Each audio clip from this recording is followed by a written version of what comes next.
Je sais pas vous, mais moi j'attends impatiemment ce moment où chaque semaine, Patrice va nous faire découvrir un ouvrage et aussi un auteur et toute une histoire. Bonjour Patrice. Bonjour Bertrand. Alors Patrice, aujourd'hui, quel livre est-ce que tu as décidé de partager avec nous? Quelle histoire et dans quel continent est-ce qu'on va?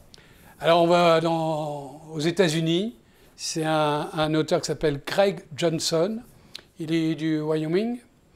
C'est les Rocheuses, pas loin. C'est des grands espaces. Et cet auteur-là, il a fait tous les métiers. Il a été charpentier, il a été flic, il a été couvreur, il a fait tous les métiers jusqu'à écrire. Et il écrit sur un personnage central qui s'appelle Walt Longmire, qui est shérif. Donc c'est le fil conducteur en fait. C'est un personnage récurrent, ouais, c'est un personnage super d'ailleurs.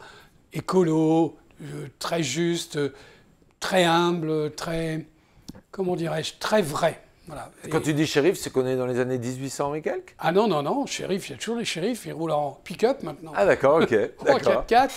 Et d'ailleurs, il a un pick-up, je ne me rappelle plus de la marque. Et donc, là, Walt, il participe à une aventure qui a lieu tous les 2 ans. C'est le train des shérifs. D'où le titre Western Star. En fait, c'est un train genre Orient Express qui est affrété par tous les shérifs du comté ou même de l'État qui se retrouvent. Alors c'est un train avec des wagons lits, des wagons restaurants. C'est un train à l'ancienne avec une locomotive à vapeur. Et il n'y a que des shérifs dans le train, plus quelques personnages pour le service, et un crime. Ah.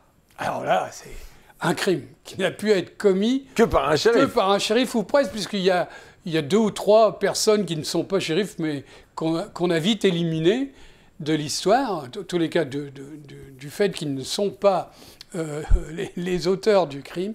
Et on va se balader dans 2 périodes de Walt, donc le personnage, le shérif fétiche de Craig Johnson. On va se balader dans le passé et le présent, dans sa jeunesse, et puis dans ce train qui les balade, qui tombe en panne. Enfin, il y a des tas d'aventures, et c'est plein d'humour. C'est un bouquin très très rigolo parce que c'est presque improbable, quoi. Déjà, cette histoire de train où ils s'en vont ensemble pour passer plusieurs jours. Et puis en plus qu'il y a un crime et pas un crime, mais il y a une tentative, une deuxième tentative. Je ne vais pas tout raconter. Bah non, parce que là, le suspense, il faut le garder. Oui, mais le suspense est complet jusqu'à la fin. Hein.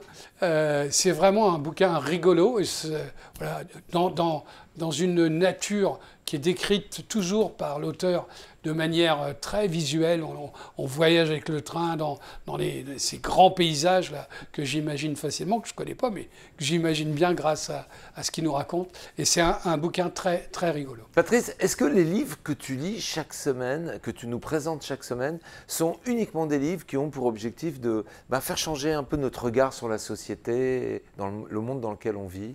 Non, pas seulement, puisque les livres, d'abord, j'ai beaucoup de hasard dans mes choix de lecture, des conseils, des échanges.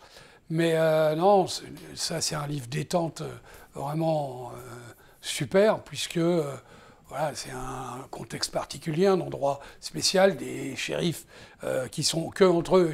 Il y en a un qui en a tué un. Donc voilà, c'est rigolo et j'aime bien ce genre de livre aussi. Un moment de détente. Voilà. Tu nous rappelles le titre, l'auteur et l'éditeur? Alors, Western Star de Craig Johnson chez Gallmeister. Et Gallmeister, c'est une très belle maison.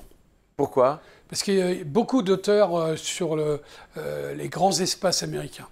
D'accord, de quoi voyager. Voilà. Et c'est ce qu'on va vivre à travers cette belle aventure. Merci beaucoup, Patrice. Merci Bertrand, à bientôt. Et on se retrouve la semaine prochaine. À la semaine prochaine.